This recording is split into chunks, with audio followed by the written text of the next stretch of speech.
13 नवंबर 2026 को जी कयामत का दिन होगा। नो डाउट कि ये वर्ष पूरा भयानक है, लेकिन मैं ये डंके की चोट पर क्या कहने जा रहा हूँ आपके चैनल पर बैठ करके, ये ऐसा ये भविष्यवाणी रिकॉर्ड कर लीजिए, ये होता हुआ कुछ ही वर्षों में आप देख लेंगे, कुछ ही समय में।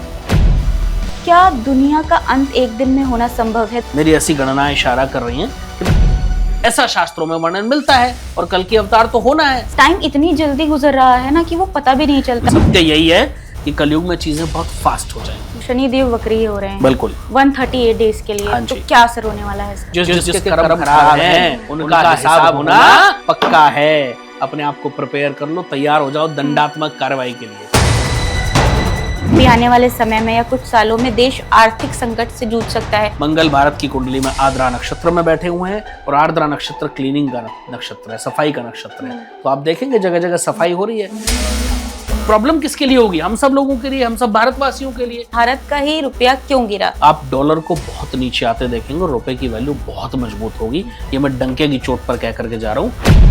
बहुत सारे सेलिब्रिटीज ऐसे हैं, बहुत सारे नेता ऐसे हैं, उनमें से आप मोदी जी को देख लीजिए, योगी जी को देख लीजिए, राहुल गांधी को देख लीजिए, सलमान खान को देख लीजिए, सबके पास पैसा है, लेकिन उनकी मैरिटल लाइफ अच्छी नहीं चली या फिर शादी नहीं हुई जी। तो इसकी वजह क्या होती है कि पैसा है फिर भी हमारी शादी अच्छी नहीं चल रही? क्या उपाय से वाकई सरकारी नौकरी मिल जाती है? अगर कोई व्यक्ति ये कह रहा है कि आपकी कुंडली में सरकारी नौकरी का योग नहीं है और मैं आपको उपाय बता रहा हूँ, आप कर लो, लग जाएगी। जॉब तो लग जाती है मेरी, लेकिन कोई ऐसा रीजन हो जाता है, कुछ ना कुछ ऐसा हो जाता है कि 2-3 दिन में ही या थोड़े दिन में ही वो जॉब छूट जाती है। जिन लोगों की नौकरी में बहुत समस्या आ रही है, स्टेबल नहीं हो पा रही नौकरी, उनके लिए एक महा उपाय मैं बता के जा रहा हूँ। Welcome to Rami talks unfiltered with Misba. यहाँ ना कोई स्क्रिप्ट है ना सेंसरशिप, बस असली लोग, असली जज्बात और असली कन्वर्सेशंस। 13 नवंबर 2026 एक ऐसी तारीख जिसे लेकर 66 साल पहले एक अमेरिकी वैज्ञानिक ने दुनिया को चेतावनी दी थी। कहा गया कि आबादी बढ़ेगी, यानी बढ़ती आबादी, घटते संसाधन, पानी और भोजन के संकट के कारण इस दिन पृथ्वी एक ऐसे मोड़ पर पहुंच जाएगी जहां से वापसी मुश्किल होगी। युद्ध होंगे, अकाल होगा, बीमारियां फैलेंगी और इंसानी सभ्यता अपने सबसे बड़े संकट का सामना करेगी और लुप्त हो जाएगी। यानी कि 13 नवंबर 2026 को दुनिया खत्म हो जाएगी। लेकिन क्या वाकई में 2026 में ये वैज्ञानिक भविष्यवाणी सच होने वाली है? सवाल ये है कि क्या 66 साल पहले किया गया ये दावा सिर्फ एक वैज्ञानिक गणना थी या फिर ज्योतिष भी किसी बड़े वैश्विक बदलाव की ओर इशारा कर रहा है? क्या वाकई दुनिया का अंत एक दिन में हो सकता है? ये पॉसिबल है?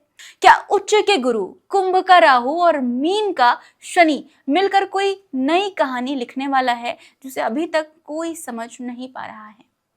हर एक मुद्दे पर आज चर्चा होगी। इसके अलावा राशि के गुप्त देवता, ईष्ट देव, शादी में देरी, धन, संतान, करियर, रिश्ते पर भी आपने जो सवाल किए, यानी कि हमारी ऑडियंस ने, हमारे व्यूअर्स ने जो सवाल किए, उसके जवाब मैं आज के गेस्ट से पूछने वाली हूँ। आपके सवाल बड़े हैं, विषय बड़ा है, तो मेहमान भी बड़े और ज्ञानी होने चाहिए। इसलिए इन सभी विषयों पर बात करने के लिए हमने एक बार फिर से बुलाया है ज्योतिषाचार्य अंकित त्यागी जी को। चलिए मिलकर उनका स्वागत करते हैं।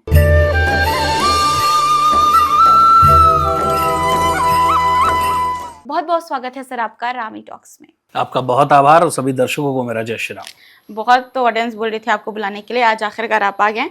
ये सबसे पहला जो मेरा सवाल है, आज से 66 ईयर्स पहले एक अमेरिकी वैज्ञानिक थे जिन्होंने ये भविष्यवाणी की थी अपनी रिसर्च के जरिए कि 13 नवंबर 2026 को कयामत का दिन होगा, यानी कि ऐसा दिन जब दुनिया खत्म हो जाएगी।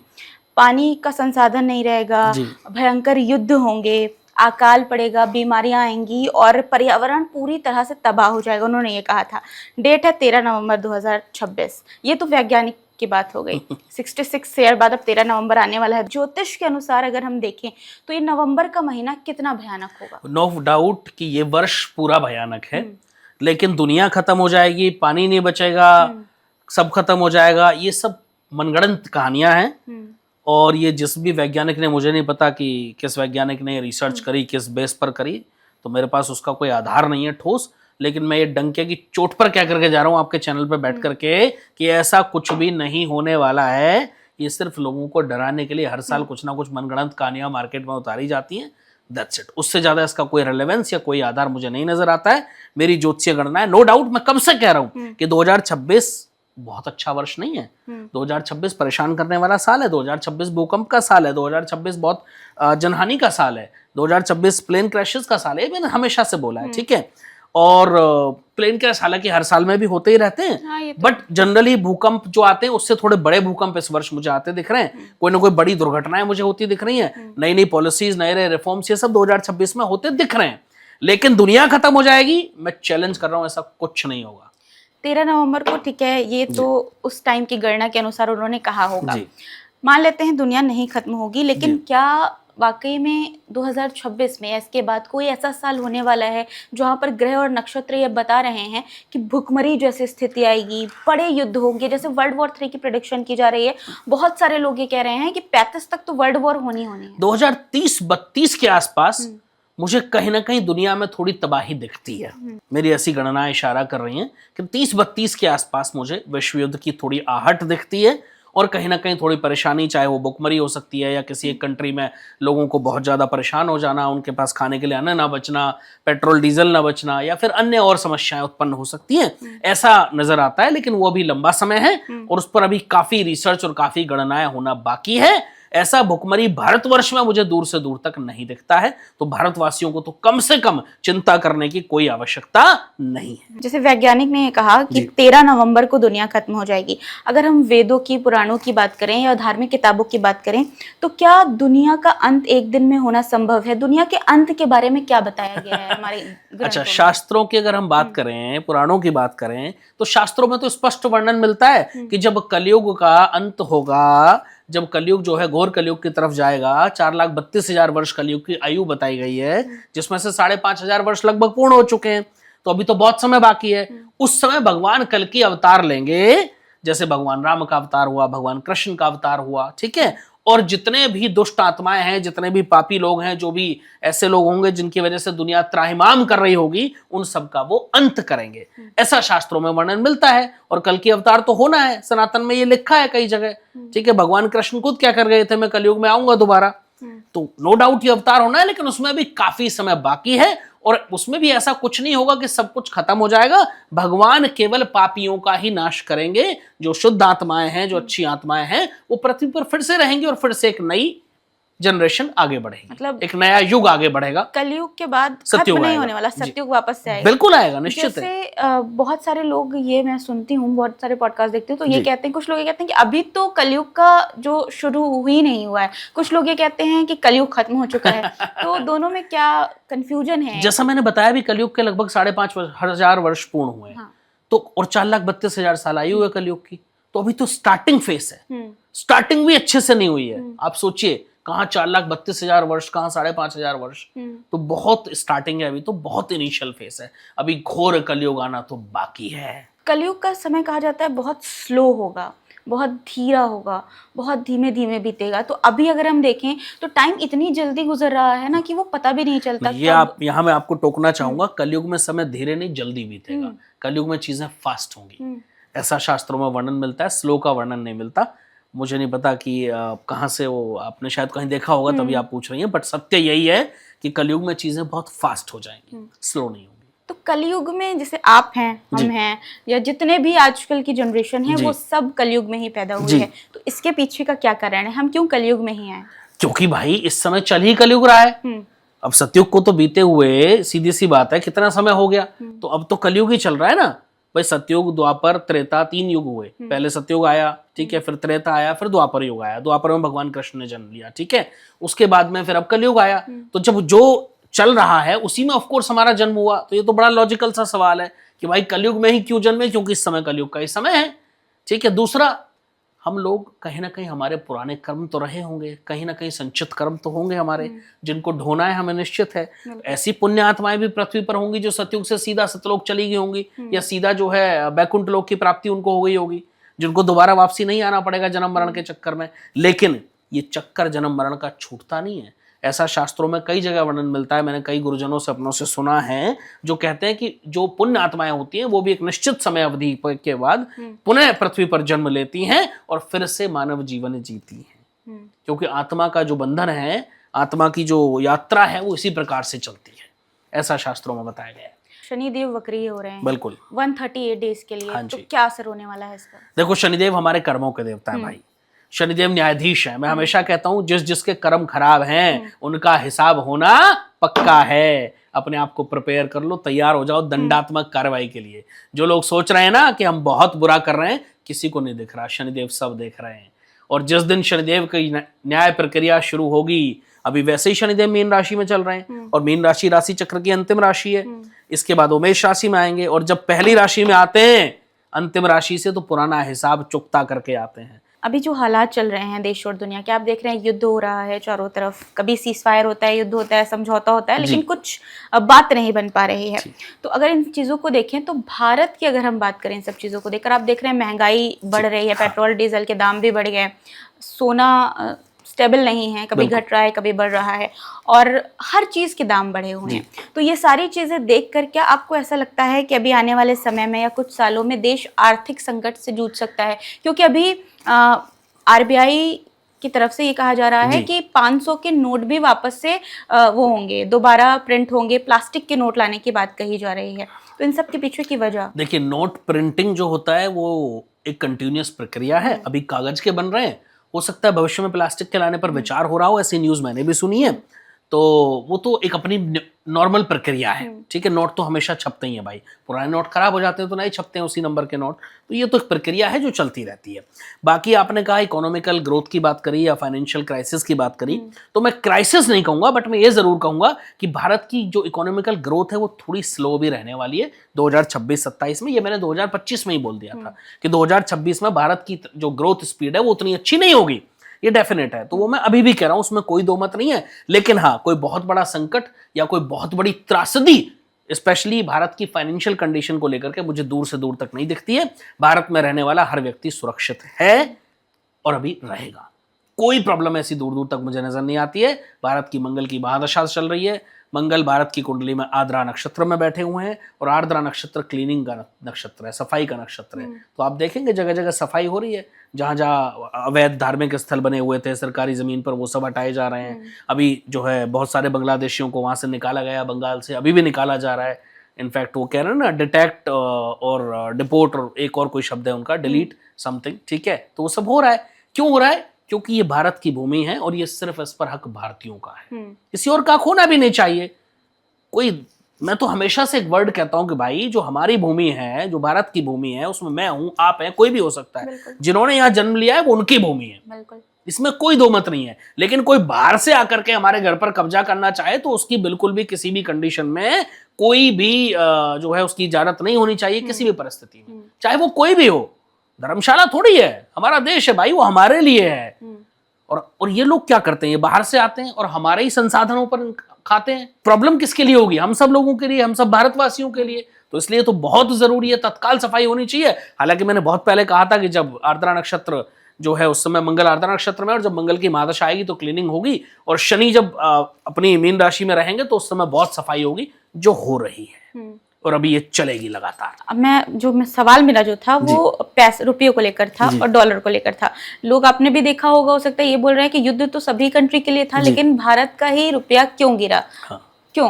देखो, मैं फाइनेंशियल एक्सपर्ट नहीं हूं और मुझे इकोनॉमिक्स की मैंने बहुत ज्यादा पढ़ाई भी नहीं करी, लेकिन ज्योतिष के अनुसार मैं बात कर लेता हूं।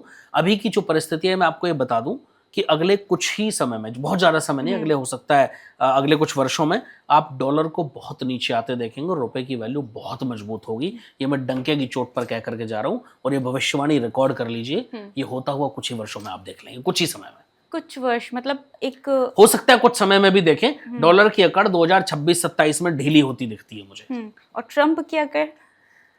देखो, राष्ट्रपति का अपना कार्यकाल वो पूरा करेंगे, इसमें कोई डाउट नहीं है। उनको कोई हेल्थ इश्यूज हो या कुछ हो तो बात अलग है, अदरवाइज तो कोई ऐसी समस्या नहीं दिखती है। लेकिन हाँ, ये जरूर है कि ट्रंप का नाम अमेरिका के इतिहास में काले अक्षरों में लिखा जाएगा और शायद ट्रंप के राष्ट्रपति रहते हुए ही अमेरिका के कुछ स्टेट उससे टूट करके अलग हो जाए। अब रेमेडीज पर आते हैं। आपने पिछले बार भी बहुत अच्छी अच्छी रेमेडीज दी जी। थी और वो ऑडियंस ने काफी पसंद भी की। जी बहुत से लोग ये कहते हैं कि पैसा है तो सब कुछ है, जी पैसा है तो रिश्ते भी हैं, सब कुछ है, लेकिन कुछ लोग ऐसे हैं, बहुत सारे सेलिब्रिटीज ऐसे हैं, बहुत सारे नेता ऐसे हैं, उनमें से आप मोदी जी को देख लीजिए, योगी जी को देख लीजिए, राहुल गांधी को देख लीजिए, सलमान खान को देख लीजिए, सबके पास पैसा है, जी लेकिन उनकी मैरिटल लाइफ अच्छी नहीं चली या फिर शादी नहीं हुई। जी। तो इसकी वजह क्या होती है कि पैसा है फिर भी हमारी शादी अच्छी देखिए, नहीं चल रही है? पैसे और शादी को हम डायरेक्ट जोड़ दें तो ऐसा तो संभव ही नहीं है मिसबा जी।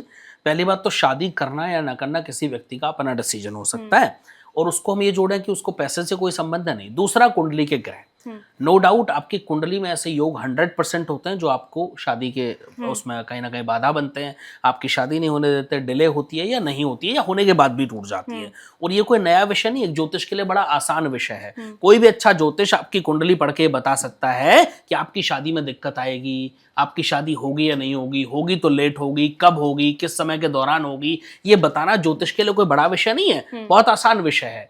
तो पैसे का इससे डायरेक्ट कनेक्शन मैं नहीं समझता कि कुछ हो सकता है, क्योंकि ऐसे तो फिर बहुत सारे लोग हैं। रतन टाटा जी थे, उन्होंने तो शादी की ही नहीं, बिल्कुल ठीक है, जबकि चाहते तो कर सकते। तो एक अपनी पर्सनल चॉइस भी व्यक्ति की हो सकती है, इसमें कोई डाउट नहीं है, लेकिन वो उनका अपना विषय हो सकता है। कुंडली में जरूर ऐसे योग होते हैं, ये 100% है। तो इसके पीछे ग्रह ना हो ऐसा नहीं हो सकता है, ये मैं डंके की चोट पर कहता हूं कि उनकी सबकी कुंडली में कोई ना कोई कहीं ना कहीं ग्रहों की पोजीशन ऐसी बन रही होगी जिसकी वजह से वो अविवाहित हैं या शादी के बाद भी शादी का सुख नहीं भोग पाए। एक सवाल और आता है मेरे मन में, और ये बचपन से मैं सोचती हूँ कि हमेशा से ये कहा जाता है, हर धर्मों में ये कहा जाता है कि जब हम पैदा होते हैं तो हमारे साथ ही ऊपर वाला हमारे जोड़ीदार को भी बनाता है। मतलब हर इंसान जोड़े में आता है, आंखें हैं हमारी जोड़े में, कान है हमारे जोड़े में, तो हर इंसान जोड़े में आता है। और बहुत सारे लोग को हम देखते हैं कि उनकी शादी नहीं होती है, होती ही नहीं है। तो उसका क्या वजह होती है कि उनका जोड़ा मिल नहीं पाता उनसे, ऐसा फिर कुछ और? बड़ा अच्छा आपने वैसे प्रश्न पूछा, और ये हम भी बचपन से सुनते आए हैं कि जब ईश्वर जो है आपको जन्म देते हैं तो आपके जो है पार्टनर भी जन्म ले लेते हैं समय अनुसार, ठीक है। लेकिन मैं एक बात हमेशा कहता हूं, और ये मेरी हजारों कुंडलियों पर रिसर्च है, हर व्यक्ति शादी के लिए नहीं बना भाई। ऐसी बहुत कुंडली होती हैं जिनमें शादी का योग ही नहीं होता है। ऐसी बहुत सारी कुंडलियां मेरे पास भी आती हैं। कल ही मेरे पास एक कुंडली आई, वो बच्ची 1992 बॉर्न है, उनकी माताजी मेरे पास वो कुंडली लेकर के आई। मैंने स्पष्ट बोला कि इसकी बच्ची की शादी नहीं होगी, इसकी कुंडली में शादी का योग ही नहीं है। और उन्होंने फिर एक्सेप्ट किया कि 3 बार शादी होकर के टूट गई, एक बार तो शादी की डेट से 10 दिन पहले टूटी। क्यों? क्योंकि शादी का योग नहीं है। तो हर व्यक्ति शादी के लिए नहीं बना है, ये मान लो। तो शादी का योग क्यों नहीं होता? इसकी जो रीजन है, वजह हो है, सकता है आपके पूर्व जन्मों के कोई कर्म ऐसे रहे हो सकता है आपके कुछ ना कुछ तो रहे होंगे भाई, संचित कर्म होते हैं। हो सकता है आपकी डेस्टिनी ना लिखी हो, या अगर सिंपल भाषा में कहें, ठीक है, तो मैं कैसा हो सकता है आपके जीवन में अकेले ही खुश रहना लिखा हो, ये भी हो सकता है ना। आजकल तो इस पे ईश्वर बहुत जोर भी देते हैं लोग। ईश्वर ने क्या लिखा है आपके जीवन में ये तो कोई नहीं जानता है मिसबा जी। लेकिन हाँ, ये मैं जरूर कहता हूं कि जो लिखा है वो होकर के रहता है, और हर व्यक्ति के नसीब में, हर व्यक्ति की कुंडली में शादी का योग नहीं होता है। आप किसी अच्छे ज्योतिष के पास जाइए, वो आपको बता देगा कि आपकी कुंडली में शादी का योग है तो कब है, नहीं है तो नहीं है। बड़ा सिंपल है। एक व्यक्ति मेरे पास आया था, ये बात है करीब 3-4 साल पुरानी। उसने मेरे से पूछा, गुरुजी शादी, मैंने कहा शादी तो होगी लेकिन शादी का सुख नहीं है कुंडली में, बेहतर है कि शादी मत करना। लेकिन वही है ना कि शादी का लड्डू तो जो खाए वो पछता है, ना खाए वो पछता है। तो उन्होंने शादी करी, 6 महीने में वो शादी टूट गई। उसके बाद 1.5 साल बाद उन्होंने दूसरी शादी करी, वो शादी भी सिर्फ 3 महीने चली। अब वो मेरे पास अभी कुछ महीने पहले आए थे, उन्होंने कहा गुरुजी आपने सही कहा था कि शादी का सुख नहीं है कुंडली में। 2 बार शादी हुई, दोनों बार टूट गई। सोचिए आप। तो एक ज्योतिष को तो स्पष्ट पता होता है, वो कुंडली पढ़ के देख सकते हैं कि शादी का सुख मिलेगा या नहीं मिलेगा, संतान का सुख मिलेगा या नहीं मिलेगा। अच्छा, एक चीज और होती है नाखून को लेकर, नेल्स को लेकर। ऐसा कहा जाता है कि जिन लड़कियों के हाथ बड़े सुंदर हैं, नाखून बड़े सुंदर हैं, वो बड़ी भाग्यशाली होती हैं। तो इसके पीछे कोई लॉजिक है? मतलब जिनके हाथ खराब है वो मतलब भाग्यशाली नहीं? देखिए, ये मूर्खतापूर्ण विषय होता है मिसबा जी, और मैं ज्योतिष में तथ्यों की बात करता हूँ, आधार की बात करता हूँ, तर्क की बात करता हूँ, और मैं ग्रहों की बात करता हूँ, गणनाओं की बात करता हूँ, रिसर्च की बात करता हूँ। ये मूर्खतापूर्ण विषयों की मैं बात नहीं करता। हाथों के सुंदर होने से आपके भाग्य का कोई कनेक्शन नहीं है। हाथों के सुंदर ना होने से आपका भाग्य खराब हो जाएगा, ऐसा बिल्कुल कुछ नहीं है। मेरे हाथ मुझे नहीं लगता कि बहुत ज्यादा सुंदर है, ठीक ही होंगे मुझे लग रहा है। ईश्वर कृपा मेरे ऊपर बहुत है, कोई कमी तो भगवान ने छोड़ी नहीं है मेरी जिंदगी में। और ऐसे बहुत लोग मैं कि जिनके हाथ पैर बहुत अच्छे होते हैं लेकिन वो फिर भी तरस रहे हैं। ऐसे कितने लोग मेरे पास भी आते हैं, आप भी दुनिया में ऐसे कितने लोगों से मिले होंगे। तो ये मूर्खतापूर्ण विषय है, ज्योतिष का विषय नहीं। और मैं हमेशा से एक बात कहता हूं, ज्योतिष ये नहीं है। ये हाथ देख के भविष्य बताना, ठीक है, आंखों में देख के भविष्य बताना, कहाँ तिल है उसका भाग्य कैसा होगा, ये सब मूर्खतापूर्ण विषय है। आपके शरीर पर, बॉडी के किसी भी पार्ट पर, गर्दन पर, आंख पर, माथे पर, नाक पर, हाथ पर, कहीं भी तिल हो सकता है। बिल्कुल। वो एक कॉमन विषय है। और मेडिकल लैंग्वेज में कहें तो वो एक बीमारी है। It can be treated, it can be cured. Doctor कहते हैं कि इसका ट्रीटमेंट पॉसिबल है, तो वो बीमारी है भाई, उसका भाग्य से कनेक्शन है ही नहीं। लोग उस पर भी लोग भाग्य बता रहे हैं कि आपकी जीभ पर तिल है, आपकी नाक पर तिल है तो आप इतने भाग्यशाली हो गए, आपकी दाहिनी आंख पर तिल है तो आपका भाग्य खराब। अरे क्या मूर्खतापूर्ण बातें करते हो, ये बीमारी है भाई, इसका इलाज कराओ जाकर के। और जो लोग ऐसी बातें करते हैं उनको जरूरत है इलाज की, अपने मेंटल ट्रीटमेंट कराने की। आई थिंक वो भी मेंटली बीमार है जो लोग ऐसी बातें करते हैं। ठीक है, सामुद्रिक शास्त्र में कुछ चीजों का वर्णन मिलता है, तिल का भी वर्णन मिलता है, ये भी मैं बता दूं, स्पष्ट कर दूं दर्शकों को। लेकिन वो होते हैं जो बाय बर्थ होते हैं, मार्क्स, जो बाद में हमारी बॉडी पर अगर कोई मार्क आ जाता है तो उसका कोई अस्तित्व या उसका कोई आधार शास्त्रों में नहीं मिलता। तो नखून बड़े होने से, हाथ छोटे होने से, पैर लंबे होने से कुछ पहचान हमारे शास्त्रों में बताई गई है, लेकिन बहुत ज्यादा तर्कपूर्ण विषय ये नहीं है। मैंने हजारों केसेस ऐसे भी देखे हैं, हजारों, कि जिनके बहुत अच्छी पर्सनैलिटी है, हाथ पैर बहुत सुंदर है, चेहरा बहुत सुंदर है, लेकिन पैसे के लिए तरस रहे हैं। ऐसे बहुत लोग देखे हैं मिसबा जी, तो ये सत्य है। तो ये सारी चीजें जो बोलते हैं, ये उंगली छोटी है, ये बड़ी है, ये ऐसा है, तो उसका रेलेवेंस कहीं ना कहीं देखो, लाल किताब में हस्तरेखा का वर्णन मिलता है, इन सब चीजों का वर्णन मिलता है, सामुद्रिक शास्त्र में इन सब चीजों का वर्णन मिलता है, और बहुत सारे शास्त्रों में कई जगह इनका वर्णन मिलता है, लेकिन इसका कोई तर्कपूर्ण आधार मुझे नजर नहीं आता। क्योंकि जब मैं रिसर्च करता हूं, देखिए मैं ज्योतिष हूं, मेरा काम है रिसर्च करना, मैं पढ़ा लिखा व्यक्ति हूं, ईश्वर कृपा से ठीक ठाक एजुकेशन है मेरी, तो मैं जब तक रिसर्च ना करूं मैं किसी चीज पर भरोसा नहीं करता। अब मैंने 20 लोगों के हाथ देखे फॉर एग्जाम्पल, और 20 लोगों को मैं देख रहा हूं कि 20 का जो है भाग्य, हाथ पैर बहुत अच्छे हैं, सब कुछ, उनमें तो एक तो बहुत अच्छा कर रहा है, लेकिन 19 लोग बेचारे खाने को भी तरस रहे हैं, तो मैं कैसे भरोसा करूं उस जो है गणना पर। लेकिन ज्योतिष में ऐसा नहीं है, कुंडली में ऐसा नहीं है। कुंडली में जब हम गणनाएं करते हैं तो एक एक चीज निकल के सामने आ जाती है, एक एक बात मैच कर जाती है। कैसे कर जाती है? क्योंकि वो एक्चुअल गणनाएं हैं। लेकिन कुछ चीजें मैच नहीं भी करती, बहुत सारी प्रेडिक्शंस गलत भी हो जाती हैं। 90% चीजें मैच करती हैं अगर ज्योतिष अच्छा है। फिर समझिए, मैं हमेशा एक चीज कहता हूं, एस्ट्रोलॉजी खराब नहीं है, एस्ट्रोलॉजर खराब हो सकता है। तो ये हमें समझना है, जिनकी प्रेडिक्शन मैच नहीं करती वो एस्ट्रोलॉजर हो सकता है, उनको गणनाएं करनी ना आती हो। मैं तो डंके की चोट पर कहता हूं कि अगर मैं 100 भविष्यवाणी करता हूं तो 95 भविष्यवाणियां सही होती हैं, 5 मेरे से भी गलती हो सकती है, भाई मैं भी इंसान हूं, हो सकता है गणनाओं में कोई चूक हो जाए, भगवान तो कोई नहीं है इस दुनिया में। लेकिन 100% कह रहा हूं कि मेरी 95% भविष्यवाणियां 100% सत्यता की कसौटी पर खरी उतरती हैं। कैसे? क्योंकि उसके पीछे रिसर्च होती है, मेहनत होती है, गणनाएं होती हैं।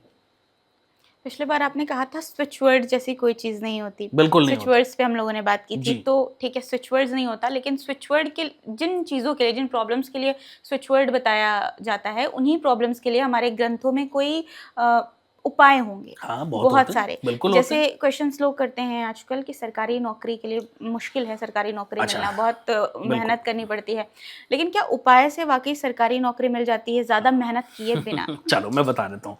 सरकारी नौकरी के लिए सबसे पहले हमें आपकी कुंडली देखनी होगी। आपकी कुंडली में सूर्य की पोजीशन क्या है, वो कितनी मजबूत स्थिति में है, मंगल कितनी मजबूत स्थिति में है, बृहस्पति का भी योगदान होता है, और भी कई ग्रहों का होता है, आपके दशम भाव का भी बहुत योगदान होता है, दशमेश का बहुत योगदान होता है, आपके लगन के लॉर्ड का बहुत योगदान होता है। इतनी सारी चीजों का एनालिसिस करने के बाद तो हमें यह पता चलता है कि सरकारी नौकरी का योग है या नहीं। पहली बात तो एक चीज देख करके कभी नहीं बताया जा सकता। दूसरा, लगन कुंडली में उन ग्रहों की क्या पोजीशन है और नववांश में क्या पोजीशन है, ये भी हमें देखना पड़ेगा, और चलित में क्या पोजीशन है। ठीक है, उसके बाद जाकर के हम निष्कर्ष पर पहुंचते हैं। तीसरा, अगर कोई व्यक्ति ये कह रहा है कि आपकी कुंडली में सरकारी नौकरी का योग नहीं है और मैं आपको उपाय बता रहा हूं, आप कर लो, लग जाएगी, पक्का नहीं, मैं कह रहा हूं, अगर कोई व्यक्ति ऐसा कह रहा है, अच्छा, तो 100% बेवकूफ बना रहा है। आपके भाग्य में जो लिखा है ना मिसबा जी, उसको मिटा करके कोई दोबारा नहीं लिख सकता सिवाय विधाता के। ये संभव ही नहीं है। हाँ, एक चीज जरूर आती है, अब इसमें ज्योतिष कहाँ काम करती है वो भी मैं बता देता हूं। आपकी कुंडली में अच्छा योग है, हमें लग रहा है सरकारी नौकरी का योग है, लेकिन सूर्य थोड़ा कमजोर है, तो सूर्य को मजबूत करने के उपाय बताए जा सकते हैं। वो उपाय आप करेंगे, सूर्य के रिजल्ट थोड़े बेटर हो जाएंगे, हो सकता है कि आपकी सरकारी नौकरी हो जाए, जल्दी हो जाए। तो सूर्य को मजबूत करने के क्या उपाय मैं तो हमेशा कहता हूँ अपने पिता के चरण छू करके निकलना शुरू कर दो घर से। पिता से बड़ा सूर्य कोई है ही नहीं और दुनिया अगर में। पिता नहीं है, अपने बहुत पिता सारे की- लोग हैं जिन्होंने उस पिता को पर भी खो आते दिया हैं। अपने पिता की उम्र के व्यक्तियों से, उनकी जो उनसे बड़े या उनकी उम्र के व्यक्ति हैं, उनका चरण छू करके आशीर्वाद लेना शुरू कर दो। तीसरा, साक्षात सूर्यदेव हमें रोज सुबह दर्शन देते हैं, तो आप रोज सुबह उठो ना, सूर्यदेव को जल देना शुरू करो, पानी में जरा सा गुड़ और रोली मिला करके। और जिन लोगों का सूर्य बहुत कमजोर है, वो आदित्य हृदय स्तोत्र का पाठ करना शुरू करो, निश्चित रूप से आपका सूर्य बलवान हो जाएगा। आपने कहा सूर्यदेव को जल दें सुबह उठकर। अब बहुत सारे लोग हैं, बहुत सारे युवा हैं जो नाइट शिफ्ट करते हैं, उनके लिए पॉसिबल नहीं है सुबह उठना। तो वो जब भी उठते हैं, नहा धो करके रोज जब भी संभव हो, जब जिस समय भी उठे, आदित्य हृदय स्तोत्र का पाठ करना शुरू करते हैं, उससे भी सूर्य उनका प्रबल हो जाता है। एक सवाल और आया था मेरे पास कि प्रॉपर्टी सेल को लेकर कोई उपाय बताइए। बड़ा कॉमन क्वेश्चन है आजकल। बहुत सेल नहीं हो रही है प्रॉपर्टी, विवाद है प्रॉपर्टी में, तो इसके लिए कोई देखो, अगर आपकी प्रॉपर्टी बहुत समय से सेल नहीं हो रही, तो मैंने पहले भी एक उपाय बताया था, आज भी बता के जा रहा हूं। किसी भी बुधवार को अपनी उस प्रॉपर्टी में अगर संभव है तो कोई अनार का पेड़ लगा, किसी भी बुधवार को, ठीक है। और कोशिश करो कि अनार के पेड़ को उसको सींचते रहना, वो सूखना नहीं चाहिए। जैसे ही वो थोड़ा सा ग्रो करेगा, आपकी प्रॉपर्टी बिकने के रास्ते खुल जाएंगे। ये बहुत प्रबल ट्राइड एंड टेस्टेड उपाय है, बहुत लोगों ने किया और उनको इमीडिएट रिजल्ट मिले इसके। बिल्कुल, ये कर लीजिए, 100% आपकी प्रॉपर्टी बिकने का योग बन जाएगा। अब कुछ लोग हैं, जैसे मेरे पास सवाल आते रहते हैं ऑडियंस के, तो अब जब हम ऑडियंस के लिए पॉडकास्ट करें तो ये जरूरी हो जाता है कि हम उनके सवाल भी लें 100%। और उसका जवाब भी आपसे लें। बिल्कुल। अब एक हैं, वो ये उन्होंने सवाल किया है कि पति जो हैं वो अपनी बहनों को बहुत पूछते हैं, अपनी मम्मी को बहुत पूछते हैं, लेकिन बीवी का ख्याल नहीं रखते, बच्चों का ख्याल नहीं रखते, हमसे दूर रहते हैं, खर्च नहीं देते। क्या बात है। तो इसके लिए क्या करें? अच्छा, मैं सबसे पहले इस विषय पर थोड़ी चर्चा कर लेते हैं। देखिए, कोई भी हस्बैंड हो सकते हैं, वो कोई भी हो, A to Z। मैं सभी के लिए एक बात बड़ी कॉमन बोल देता हूँ कि आप एक किसी की बिटिया को, किसी की जो है बहन को अपने घर में ब्याह करके लाते हैं, जो आपकी पत्नी के रूप में आती है। तो पहले तो ये आपका अधिकार नहीं है कि आप उनको खर्चा ना दें, आप उनको पूछे ना। ये आपके अधिकार क्षेत्र से बाहर की बात फिर हो जाती है, क्योंकि वो आपकी राइट बनता है, वो कहीं ना कहीं आपकी जिम्मेदारी बनती है, आपकी ड्यूटी है वो। क्योंकि जब आप लेकर के आते हैं तो इसी शर्त पर आपके साथ वो शादी या वो रिश्ता बांधा जाता है कि आप उनका ध्यान रखेंगे, राइट। तो आप ये तो कह ही नहीं सकते 100% कि भाई मैं कोई खर्चा नहीं दूंगा या कुछ है, लेकिन कलयुग है भाई, बहुत कबरा इस संसार में, भांति भांति के लोग इस संसार में, दुनिया तरह तरह के लोग हैं भाई, सबको आप एक तराजू में नहीं तोल सकते हैं। तो ये तो गलत है, निराधार है। अच्छा, कुछ केसेस में, मेरे पास भी ऐसे केसेस आते हैं, आपके पास तो सवाल आया, मेरे पास केसेस भी आते हैं मिसबा जी। तो कुछ मेरे पास केसेस आते हैं जहां पत्नियां ये चाहती हैं कि भाई अपनी माँ से और अपनी सिस्टर से रिश्ता ना रखें, मेरे से रखें और अलग रहें। तो ये भी तो गलत हो जाता है। तो ये मैं दोनों व्यक्तियों के लिए कहता हूँ कि भाई देखो, परिवार है, परिवार आपका हो, मेरा हो, इनका हो, किसी और का हो, या दो पति पत्नी है, उन दोनों का परिवार हो, परिवार तो परिवार होता है। बिल्कुल। और आप एक पत्नी होकर के अगर अपने पति के माँ बाप को रिस्पेक्ट करेंगे तो आपके माँ बाप को भी उतनी ही रिस्पेक्ट मिलेगी। लेकिन आप नहीं करेंगे तो आप उम्मीद कीजिए, फिर दिक्कत क्या है कलयुग में? यही तो प्रॉब्लम है। लोग चाहते हैं कि हमें सब कुछ अच्छा मिले, लेकिन इन रिटर्न हमें कुछ अच्छा ना करना पड़े। बस यही गलत है, यही नहीं करना है। मैं हमेशा से एक बात बोलता हूं, अपना आहार, अपना व्यवहार और अपने विचार शुद्ध रखो तो आपका जीवन सफल हो जाएगा। तो अपने विचारों को शुद्ध करने की आवश्यकता है। एक पति है, उनकी सिस्टर है, आपकी ननद है, लेकिन जिम्मेदारी तो उनके प्रति भी है ना। अब आप सोचो कि सिस्टर से कोई बात ना करे तो ऐसा कैसे हो जाएगा भाई? माँ बाप का ध्यान ना रखें, ऐसा कैसे हो जाएगा? लेकिन अगर आप ऐसा नहीं कह रही हैं तो फिर आपके पति गलत हैं। दोनों केसेस में मैं बोल रहा हूं। तो दोनों को ही एक दूसरे की भावनाओं का सम्मान करना चाहिए और निश्चित रूप से समान अधिकार दोनों को प्राप्त है भाई। तो सम्मान के साथ ही आगे बढ़ो तो अच्छे रिश्ते चलेंगे। इतने डाइवोर्स केसेस हो रहे हैं, इतनी सारी दिक्कतें हो रही हैं, इतनी सारी प्रॉब्लम रोज सुनने को आती हैं। मेरे पास रोज एक दो केस इसी बात का आता है कि मैरिड लाइफ में दिक्कत चल रही है। और जब मैं उन लोगों की काउंसलिंग करता हूँ मैरिड लाइफ के लिए, मेरे पास बहुत लोग आते हैं और जब मैं उनसे पूछता हूँ तो निकल के कुछ नहीं आता मिसबाजी, सिवाय मिसअंडरस्टैंडिंग के। 90% केसेस में मेरे पास अभी कुछ दिन पुराना केस है, दोनों हस्बैंड वाइफ बिल्कुल ये सोच के आए थे कि जो डाइवोर्स लेना है तो हस्बैंड ने बोला कि एक बार गुरुजी के पास चल लेते हैं लास्ट। उनकी वाइफ आने को तैयार भी नहीं थी। जब मैंने उनसे बात करनी शुरू करी, कम से कम 2.5 घंटे कॉन्वर्सेशन चला। एट लास्ट पता चला कि दोनों ही गलत नहीं है, सिर्फ मिसअंडरस्टैंडिंग थी और वो मिसअंडरस्टैंडिंग उसी दिन खत्म हो गई। अभी प्यार से रह रहे हैं। और एक चीज और है, मुझे ये लगता है कि सबसे बड़ी जिम्मेदारी एक पुरुष की होती है, एक मेल की होती है, कि बैलेंस बनाना आना चाहिए। एग्जैक्टली आपको देखो, अपना जीवन है, आपको अपनी सिस्टर्स को भी अच्छे से उनका भी रिस्पेक्ट करनी है, उनका भी ध्यान रखना है, अपनी मम्मा का भी रखना है। अच्छा, कुछ लोग क्या है कि केवल अपनी फैमिली का ध्यान रखते हैं, वाइफ को समय ना दें, ये भी गलत हो जाता है। एक जो है बिटिया, एक बहन जो अपना सब कुछ छोड़ करके आपके साथ आती है, तो आपकी जिम्मेदारी बनती है कि आप उनका ध्यान रखें। ये मैं हमेशा कहता हूँ, और बड़ी हिम्मत चाहिए होती है भाई। मैं स्त्री जाति को प्रणाम करता हूँ इसके लिए, कि इसके लिए कितना बड़ा कलेजा चाहिए कि अपना सब कुछ छोड़ करके किसी दूसरे के यहाँ आ जाना और उसी को अपना सब कुछ मान लेना। ये स्त्री जाति को मेरा नमन है। बिल्कुल सही, क्योंकि एक होता है ना, हम लोग कहीं पर भी चले जाएं, अपना घर याद आता है। मेरी भी एक बिटिया है, मैं भी एक बिटिया का बाप हूँ भाई। मैं अगर सोचता भी हूँ कि बिटिया की शादी होगी, ये चली जाएगी, तो मेरा कलेजा दुखने लगता है, अभी से फटने लगता है, ट्रस्ट मी। मतलब मैं भरोसा नहीं कर पाता हूँ इस बात पर आज भी, जबकि अभी तो बहुत छोटी है वो, कि एक दिन शादी हो गई, मेरे से दूर चली जाएगी। अभी मैं शाम को घर पहुंचता हूँ तो सबसे पहले मेरी बिटिया ही मुझे हक करती है। तो मेरे से ऐसा लगता है कि पूरे दिन की मेरी थकान खत्म हो गई, पूरे दिन की जो मेरी टायर्डनेस थी वो खत्म हो गई।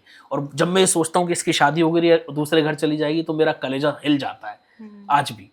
तो भाई सोचना है, आप अगर किसी की बिटिया को, किसी की बहन को अपने घर लेकर के आ रहे हो, तो सम्मान देना चाहिए। बिल्कुल। कल को हमारी बहनों के साथ, हमारी बिटियाओं के साथ भी वैसा ही व्यवहार होता है जैसा हम करते हैं। इसलिए अच्छा व्यवहार करो, हमेशा अच्छा होगा। संसार एक व्यक्ति से नहीं बनता, संसार हम सबसे, जो समाज है वो हम सबसे मिलकर बनता है। हम सब लोग अच्छा करेंगे तो समाज अपने आप अच्छा हो जाएगा।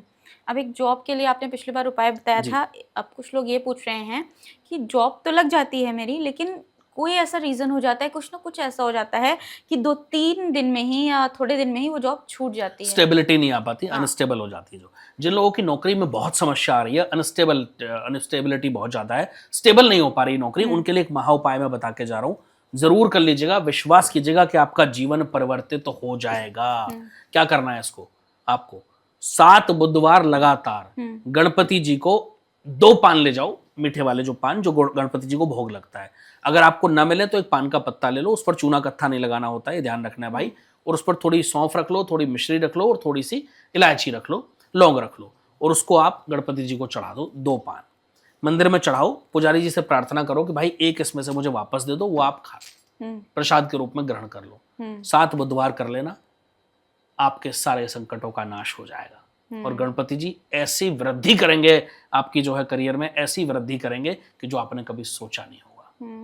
अच्छा, पति को सुधारने के लिए कोई उपाय बता दीजिए।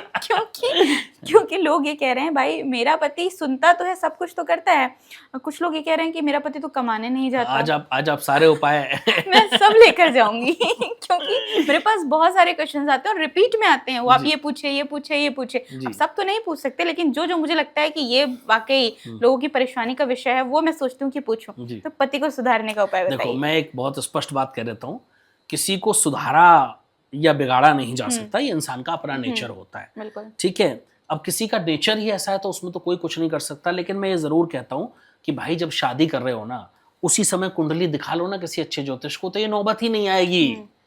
अगर किसी अच्छे ज्योतिष के पास आप जाकर के कुंडली एनालिसिस कराते हैं तो ये प्रॉब्लम आएंगी ही नहीं।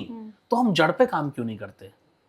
हम ऊपर ऊपर की चीजें देखते हैं, हम जड़ तक पहुंचते ही नहीं है। तो उसके लिए जिम्मेदार तो हम खुद ही हैं। हमारे पास एक इतनी अच्छी साइंस ज्योतिष के रूप में मौजूद है, दुनिया की एकमात्र साइंस है जो आपका भविष्य बता सकती है, बाकी कोई साइंस नहीं है दुनिया में। तो इतनी अच्छी साइंस हमारे पास मौजूद है, हम उसका फायदा क्यों नहीं उठा रहे हैं? लेकिन नहीं, उस समय तो लोगों को लगता है अरे क्यों फालतू में पंडित जी के पास जाना है, पैसे देने पड़ेंगे, छोड़ो।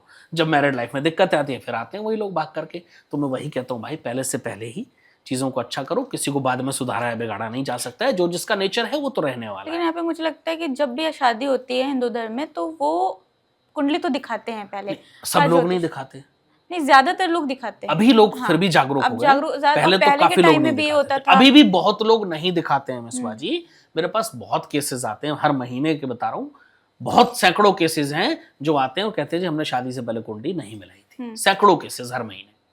अगर किसी का हस्बैंड कमा नहीं रहा है, मींस पहले तो कमाता था लेकिन शादी हुई तो अब वो बैठ गए कि नहीं मुझे काम ही नहीं करना। देखो, अगर किसी की नियति ऐसी है कि मुझे काम नहीं करना, तो उसको तो कोई कार्य नहीं करा सकता।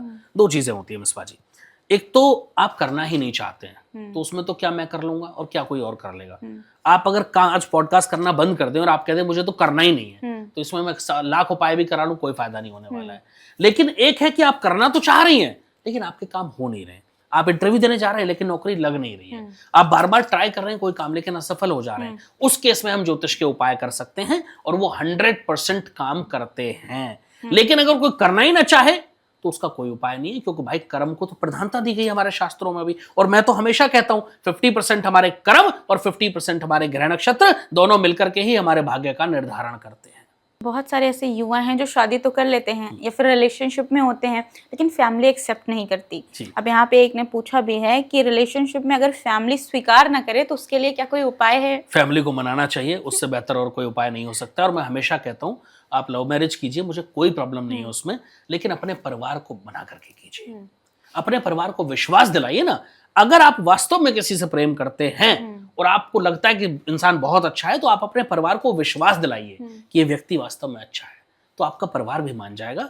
आजकल सब माँ बाप बहुत फ्लेक्सिबल हैं, मान जाते हैं ज़्यादातर लोग, कुछ लोग नहीं मानते समाज में, तो ठीक है, उनकी अपनी चीज़ें हो सकती हैं, मैं किसी का विरोध भी नहीं करूँगा। बट मैं ये ज़रूर कहूँगा कि आप अपने माँ बाप की मर्जी के बिना शादी मत कीजिए, चाहे आप लव मैरिज करें अरेंज मैरिज करें, क्योंकि जब कोई दिक्कत आती है ना, ईश्वर ना करे किसी के साथ दिक्कत आए, लेकिन जब भी कोई प्रॉब्लम आती है ना मिसबा जी, तो माँ बाप से बेहतर कोई कंपेनियन नहीं होता है, वही खड़े होते हैं आपकी प्रॉब्लम, कोई साथ नहीं देता उस समय, ये आपको भी पता है। हम सब लोग देखते हैं सब चीजें समाज में होते हुए। आपने कहा कि आजकल ज़्यादातर लोग मान जाते हैं, लेकिन हम इस चीज़ से मुंह नहीं फेर सकते कि आजकल आज के टाइम में भी जातिवाद एक बड़ी समस्या है, बहुत बड़ी समस्या और है। आप एक ब्राह्मण हैं, आप खुद जानते हैं कि अगर आपकी फैमिली से कोई ये कहे कि मैं किसी और धर्म में शादी जात में शादी करना चाहूंगा, तो एक्सेप्टेंस थोड़ा कम हो जाता है। देखो बहुत लोग, हाँ नो डाउट, मैंने कहा ना समाज में हर तरह के लोग हैं, तो ये तो देखो समाज के ऊपर डिपेंड करता है, ये तो मैं इसमें क्या ही बोलूं। मैं कहूं कि भाई सबको एक्सेप्ट करना चाहिए, तो मैं किसी पर अपनी कोई विचार नहीं थोप सकता। नहीं, मैं इस पे आपका ओपिनियन नहीं, मैं जान रही हूँ कि शास्त्र इस पर क्या कहते हैं। जातिवाद में मतलब किसी अन्य धर्म में शादी करना, क्योंकि इंसान तो सब है। हाँ, इंसान सब है, नो डाउट। देखो शास्त्र में अन्य धर्म में शादी की इजाजत नहीं दी गई है, ये सत्य है। धर्म में, जात में, धर्म में, लेकिन जाति की जहां तक मैं बात करूं तो शास्त्रों की अगर आप बात कर रहे हैं तो शास्त्रों में तो जातियों का जिक्र ही नहीं मिलता। शास्त्रों में तो 4 वर्ण बताए गए हैं, बस वर्ण का जिक्र मिलता है, शास्त्रों में तो जातियों का कोई जिक्र ही नहीं है। तो जातियां तो हमने क्रिएट की यहाँ करके, तो मैं उस बात को बिल्कुल स्वीकारूंगा, मुझे उस जाति से कोई प्रॉब्लम आई थिंक नहीं होनी चाहिए, क्योंकि तो वर्ण है। अच्छा, वर्ण भी कैसे हैं? वर्ण आपके कर्म के अनुसार है। आप कोई ऐसा कार्य कर रहे हैं जो किसी एक पर्टिकुलर वर्ण से रिलेटेड लोग करते हो, तो आप उसी वर्ण के हो गए। जरूरी नहीं है कि आपने जन्म उस वर्ण में लिया तो आप तभी उस वर्ण से संबंध रखेंगे, नहीं। ठीक है, आप ब्राह्मण, अगर आप किसी अन्य वर्ण में पैदा हुए लेकिन आपके जो कर्म है वो बहुत श्रेष्ठ हैं, तो आप ब्राह्मण वर्ण ही या ब्राह्मण कुल में ही जन्मा हुआ खुद को मान सकते हैं, क्योंकि आपके कर्म अच्छे। तो मैं यही तो कहता हूँ, ऊपर से तो सब एक ही आए हैं मिसवा जी, अलग थोड़ी है कोई भी, लेकिन यहाँ करके हमने डिवाइड कर दिया लोगों को, तो वो डिवाइडेशन यहाँ के हुआ, ऊपर से कुछ नहीं। ईश्वर तो एक है, सबके लिए एक है। ये जाति, धर्म, पंथ, संप्रदाय जो भी है, ये सब यहाँ करके बने। लेकिन मैं फिर भी कहता हूं कि भाई अपने कर्म अच्छे रखिए। अगर आपके कर्म अच्छे हैं तो आपको इन सब चीज़ों से फिर फर्क ही नहीं पड़ना चाहिए। लेकिन आपके कर्म ऐसे होने चाहिए जिससे किसी का अहित ना हो, जिससे किसी का बुरा ना हो, जिससे समाज के लिए अच्छा हो, समाज में एक अच्छा संदेश जाए और आप खुद समाज के लिए कुछ कर पाएं।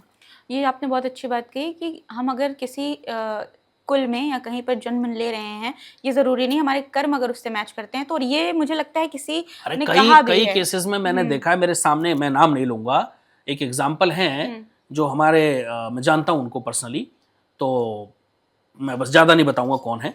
वहाँ उनके यहाँ एक जो है बच्चा पैदा हुआ, लगभग मेरी उम्र का ही है, और उसके जो कर्म है वो बहुत खराब है। तो मैं कैसे कह दूं कि वो ब्राह्मण कुल में जन्मा है? जन्मा जरूर है लेकिन कर्म ब्राह्मणों वाले नहीं है, तो मैं तो मान ही नहीं सकता, समझ रहे हो ना। तो आपके कर्म बहुत ज्यादा इंपॉर्टेंट होते हैं, इसलिए मैं सबसे कहता हूं कि अपने कर्म हमेशा अच्छे रखिए, क्योंकि कर्म इट कम्स बैक, कर्मा पीछा नहीं छोड़ते। अच्छा, आपने ये चीज़ बोली तो मुझे कभी एक वीडियो काफ़ी वायरल हो रहा था, मैंने देखा, जिसमें एक ब्राह्मण थे और एक पत्रकार के बीच इस बात पे, यादव थे वो पत्रकार, उस पर इस बात पे बहुत ज़्यादा बहस चल रही थी। वो कह रहे हैं कि आप ये बताइए कि अगर किसी और धर्म का इंसान, उसको ब्राह्मण मतलब पूरा ज्ञान है, उसको सारे मंत्र और सबका ज्ञान है, तो क्या वो ब्राह्मण बन सकता है? तो वो इस बात पर बहस कर रहे थे कि नहीं, ऐसा तो नहीं हो सकता, हमारे कर्म थे जो हम यहाँ पर आए। नहीं, मैं इस बात से बिल्कुल इत्तेफाक, या मैं कहूँ कट करना, दोबारा बोल रहा हूँ, मैं इस बात से बिल्कुल सहमत नहीं हूँ किसी भी परिस्थिति में कि भाई कोई भी व्यक्ति जो है जिसको अगर सब ज्ञान है तो वो ब्राह्मण नहीं हो सकता।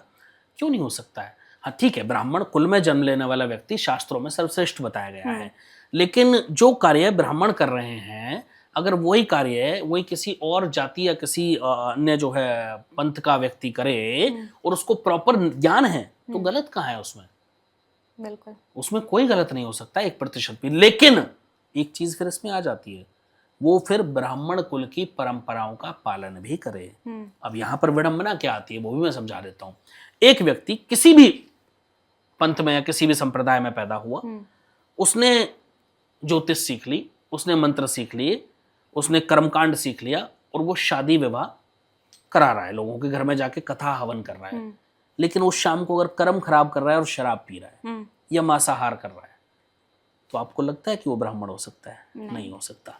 तो इसलिए मैं हमेशा कहता हूं कि आपके कर्म ही डिसाइड करते हैं, उसके साथ साथ आपका आचरण भी अच्छा होना चाहिए, तभी आप अपने आप को उस कैटेगरी में ले सकते हैं। उससे जाति का कोई संबंध, देखिए मैं ये नहीं कहूंगा कि जिसने कहा गलत कहा, मेरा पर्सनल ओपिनियन ये है कि जाति का उससे कोई संबंध नहीं।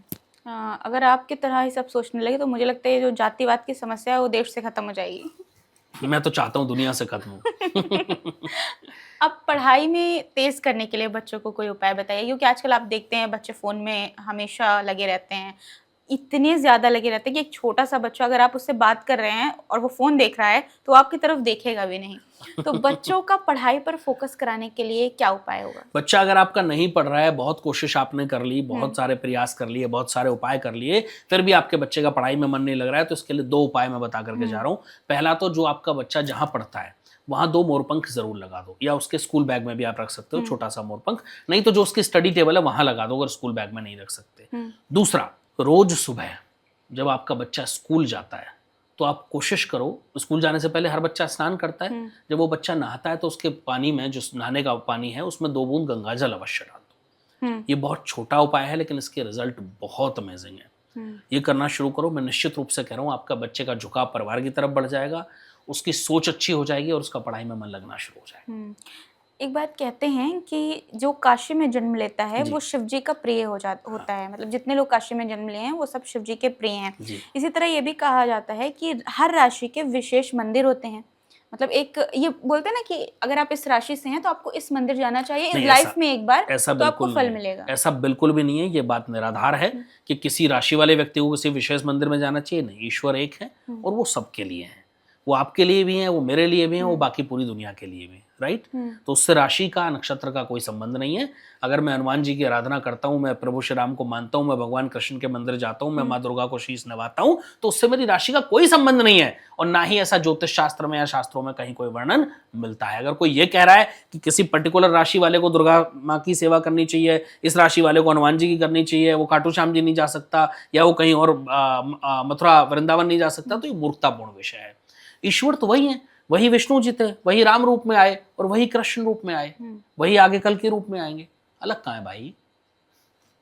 राशियों के हिसाब से क्या देवता भी होते हैं? नहीं, मतलब बिल्कुल नहीं ये राशि जैसे मैं देख रही थी अभी कुछ देर पहले मैंने सर्च किया तो ये था कि जैसे मेष राशि होती है तो भगवान हनुमान और कार्तिकेय ये इस राशि के देवता हैं, रक्षक हैं जी। तो इस तरह की चीज होती। देखो, मैं एक ही चीज मानता हूँ, राशि के आधार पर देवता डिसाइड मत करो भाई, उसका कोई लॉजिक नहीं है, मेरी समझ से बाहर है। हो सकता है बहुत लोग बुद्धिमान लोग हैं, उनकी समझ में कुछ आता हो या उनके पास कोई अलग निष्कर्ष या रिसर्च हो, मेरे पास नहीं है। मैं हमेशा कहता हूं ईश्वर को किसी भी रूप में मान लो, बट मान लो और फिर समर्पण कर दो। संपूर्ण समर्पण जिस दिन आपने कर दिया उस दिन ईश्वर हर रूप में आपके साथ खड़े हो जाएंगे। आप ईश्वर आपके होंगे और आप ईश्वर के होंगे। फिर भूल जाइए सारी समस्या। फिर आज लाखों लोग प्रेमानंद जी महाराज के यहाँ जाकर के राधा राधा जप रहे हैं, क्या वो अपनी राशि देख रहे हैं? नहीं। फिर और सबका कल्याण हो रहा है, सब खुश हैं। आज करोड़ों लोग राम जन्मभूमि जाते हैं और वहां जय श्री राम करते हैं। करोड़ों लोग वर्ष में खाटू श्याम जी जाते हैं, वो जय श्री श्याम बोलते हैं, तो वो राशि देख करके जा रहे हैं। अब बाबा श्याम ये डिसाइड करेंगे कि ये व्यक्ति जो है इसकी राशि मेरे से मैच नहीं खाती, गलत जगह आ गया बेटा तू। क्या इलॉजिकल बात है भाई। मतलब मैं उन लोगों की बात कर रहा हूँ जो ऐसा बोलते हैं। ऑफ कोर्स आपने तो प्रश्न किया है, तो ये निराधार है, इसका कोई लॉजिक मुझे समझ नहीं आता है। राशियों से देवताओं का कभी कोई संबंध ना था, न है, न होगा। वो तो ईश्वर है, किसी भी रूप में मान लो, वो हर रूप में मौजूद है। कुछ लोग हैं जिन्हें अपने कुल देवता की जानकारी नहीं है। मैं कुल देवता के बारे में एक बड़ा भ्रामक प्रचार किया जाता है। मिसबा जी, कुछ लोग कहते हैं कि कुंडली देख करके पता लगता है इष्ट आपके कौन है। ये गलत है। तो ईस्ट और कुल देवता अलग अलग होते पहली हैं? बात तो दोनों एक ही है मेरी नजर में, ठीक है, जहां तक मैंने अपने गुरुजनों का संग किया है, जो मैंने पढ़ा है, ईष्ट और कुल देवता एक ही होते हैं। दूसरी चीज, आपके ईष्ट या आपके कुल देवता कौन होने चाहिए? जिनको आपके पूर्वज पूजते आए हैं, जो जहां आपकी परंपरा रही है। जैसे मेरी जो परिवार की परंपरा है, ठीक है, तो हमारे यहाँ हनुमान जी की पूजा शुरू से होती है, तो वही मेरे कुल देवता है, वही मेरे इष्ट है, मैं भी उनकी पूजा करता हूँ। प्रभु श्री राम मेरे आराध्य देव हैं, लेकिन इष्ट कौन है? हनुमान जी, क्योंकि हमारे यहाँ उनकी पूजा हमेशा से होती आई है। तो वैसे अलग अलग जगह, कुछ जगह पे माता रानी की पूजा हमेशा से होती आई है। अब मैं हनुमान जी की पूजा करता हूँ, प्रभु श्री राम मेरे आराध्य देव है, लेकिन मैं तो माता मंदिर भी जाता हूँ। क्यों नहीं जाऊंगा भाई? वो भी मेरी माँ है, जगत जननी है, वो सबकी माँ है, ठीक है। मैं दुर्गा सप्तशती भी पढ़ता हूँ। तो कुल देवता और आपके जो इष्ट हैं वो वही होते हैं, जो बहुत जो जिनकी पूजा आपके कुल में या आपकी परंपराओं में या आपके परिवार में हमेशा से होती आई हो, उनको जरूर पूजना चाहिए, क्योंकि वही आपके कुल के रक्षक होते हैं, ऐसा माना गया है शास्त्रों में। एक चीज़ और देखी होगी आपने, फिल्मों में भी दिखाते हैं कि हमारे कुल देवता नाराज़ हैं, इस वजह से हमें बहुत संकटों का सामना करना पड़ रहा है। तो ऐसा होता है कि कुल देवता नाराज़ हो गए, और अगर नाराज़ हो गया तो उनको कैसे मनाएं? देखो, मैं हमेशा कहता हूँ भाव और कुछ नहीं। अगर आपका भाव सच्चा है तो ईश्वर तो भाव के भूखे हैं, वो आपके कुल देवता के रूप में हो, आपके इष्ट के रूप में हो, या अन्य किसी रूप में हो। सिर्फ और सिर्फ एक ही चीज है, वो है आपका भाव और समर्पण। यदि भाव सच्चा है तो ईश्वर एक फूल से खुश हो जाते हैं, 2 आंसू बहाओगे खुश हो जाएंगे। और यदि भाव सच्चा नहीं है तो आप लाखों करोड़ों भी चढ़ाए ना, तो भी ईश्वर आपके साथ नहीं खड़े होंगे। तो केवल अपने भाव से उनको मना लो, वो मान जाएंगे। वो तो ईश्वर है भाई, वो तो साक्षात ईश्वर है। उनको आपकी किसी चीज की आवश्यकता नहीं है, उनको किसी आडंबर की आवश्यकता नहीं है, किसी दिखावे की आवश्यकता नहीं है। उनको चाहिए तो केवल आपका समर्पण। सावन में शिव जी को प्रसन्न करने के लिए कोई उपाय बता दीजिए। शिव में हो जाओ, शिव के हो जाओ, वही शिव आपको जो है आपके हो जाएंगे। शिव क्या है? शिव कहते हैं कि सर्वोच्च सत्ता के स्वामी हैं। शिव सृष्टि के रचयिता हैं, सृष्टि के पालन करता है। और शिव ब्रह्मा विष्णु महेश 3 बताए गए शास्त्रों में, अलग नहीं है।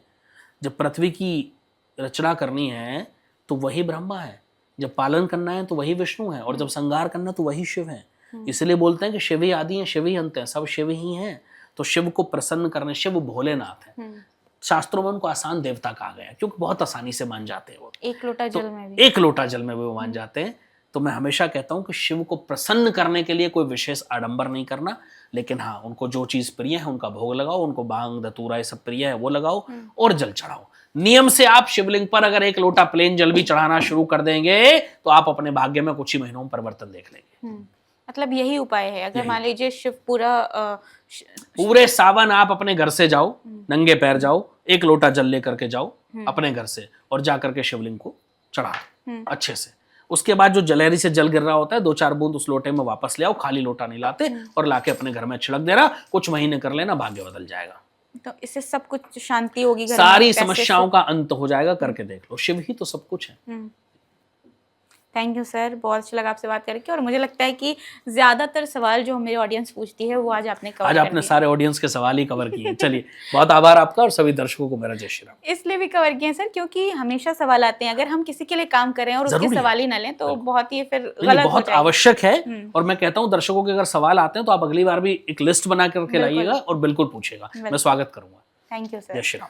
कैसा लगा आपको पॉडकास्ट जरूर लिखिएगा, और कमेंट्स में अगर कुछ सवाल हो तो वो भी ड्रॉप कीजिएगा। नेक्स्ट टाइम जब सर को बुलाएंगे तो आपके सवाल आपके नाम के साथ मैं पूछूंगी। चलिए, फिर आपसे मुलाकात होगी एक नया पॉडकास्ट में। तब तक के लिए अपना बहुत सारा ख्याल रखिएगा।